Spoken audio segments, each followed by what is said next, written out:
Well, this is the third installment in 5 weeks from John chapter 6, and we'll have 2 more to come next week. We'll focus particularly about Jesus' references to bread and how they will relate to communion. And so in all of my sermon today, I'm going to skip that obvious metaphor and reference there. We have learned a couple of weeks ago, our passage was about the feeding of the 5,000. And you remember that Jesus took 5 loaves and 2 fish and fed all that multitude of people in a miraculous way. Last Sunday, I emphasized that you have to be able to understand a metaphor in order to understand much of the Bible, and especially this part where Jesus is using this profound metaphor. He says, I am the bread of life. In saying that, he says he is the one who comes down, the one in whom we must believe. Well, we've had 2 sermons already on John chapter 6, and so today I want to do something very, very different. And I want to share a number of bread metaphors. I want us to just take the metaphor and run with it and look at all things bread.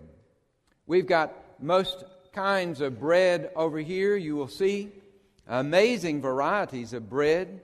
We have cheated, and we have those 2 bread machines that have gone to make sure the smell of bread was all around. I wanted to make sure that you heard it, you smelled it. It is interesting to me that Jesus used all kinds of common life experiences as metaphors for the Christian life. Sometimes he looked out on the men, particularly farming, and the women who might be growing gardens, and he said, the Christian life can be like a sower who went out to sow seed, and some fell on the hard ground and some fell on good soil. But it's interesting on this reference, Jesus came to the kitchen for his metaphor.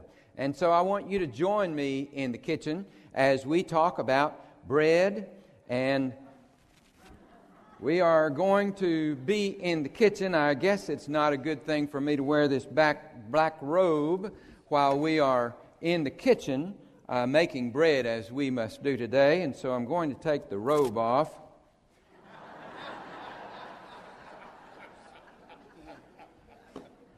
And we are coming to the kitchen. Now then, we must think about bread.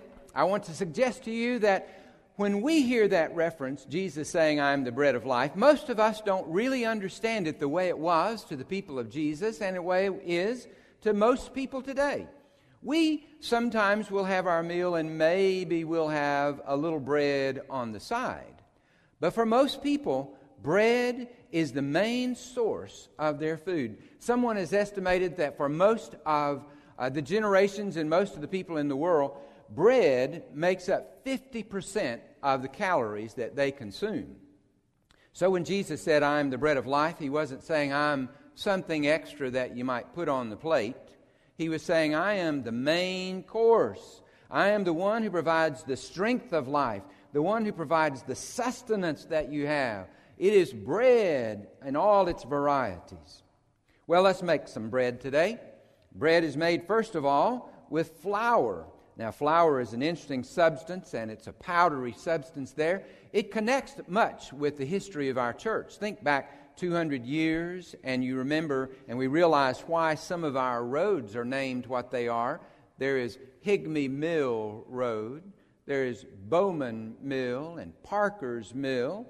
Of course, those terms come from real live mills that made the grain into flour, because that was vital for the people who founded our church. They had to have flour to make bread for life. Well, this flour can be made from grains, all kinds of grains. Sometimes it's made from wheat, sometimes from corn. I've got some corn up here. We've got potatoes up here. But bread is often made from wheat. We have a little bit of wheat here. You know, Jesus saw the wheat, and he made some other metaphors. He said one time, unless the grain of wheat falls to the ground and dies, it remains but one. But if it falls and dies, it will bear much fruit. What do you think is the metaphor there? Jesus is saying, we are the wheat, aren't we? We're the ones that will fall and die to ourselves. When we die to ourselves, we live to Christ. It is interesting. There's another occasion in which Jesus talked to Simon Peter and said, Simon, Satan wants to sift you like wheat. Of course, back in the day, they had to sift the wheat to separate the husk from the good seed that would be made into the flour. Once again, Jesus says to us, we are the ones who are sifted. The forces of evil and the forces of good sift us to see what we will be like and what we will do. Well, the second ingredient for bread is salt, and we have some salt here to put into our mix. Salt, of course, is a seasoning. How bland food tastes without salt. You know you love to have salt on your food. Salt is also used as a preservative in many ways. Jesus looked at salt one time and made a metaphor about salt. He said, you are the salt of the earth. But if that salt has lost its savor, lost its taste, what good is it but to be thrown out and trampled underfoot? Jesus is saying that we are to be the salt of the earth. We're the ones to preserve the values of our faith. We're the ones to add spice to life, to bring enrichment to all of life. We are the salt of the earth. The next ingredient for our bread is water.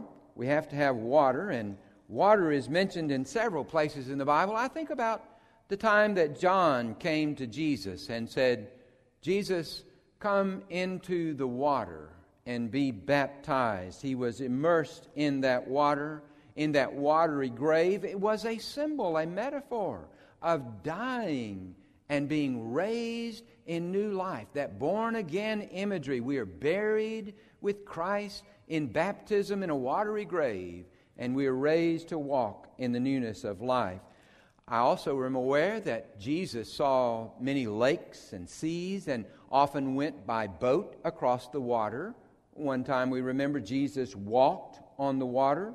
One time Jesus looked at a cup of water on a table and said, anyone who gives a cup of water to you because you bear the name of Christ, there will not lose their reward.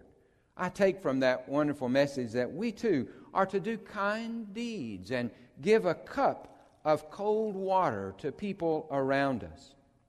As I think about water, there's another reference in the Bible that came at the end of Jesus' life. You remember Pilate was there during the trial of Jesus. One time Pilate called for water. He washed his hands in that water and said, I am innocent of this man's blood. Water is a metaphor for us in so many ways. Well, anybody that knows baking knows that you can't really make bread unless you have yeast. Now, yeast is an interesting substance. This yeast, as I understand it, is actually alive. It's some kind of bacteria that's healthy bacteria.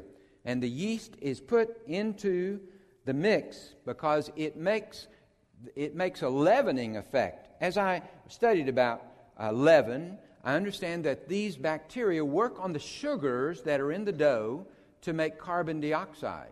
And that carbon dioxide is like air. It makes bubbles come up in our dough, and it makes it rise. We have to have the yeast. Remember, there's a reference in the Bible to the absence of leaven. Unleavened bread is mentioned in Exodus.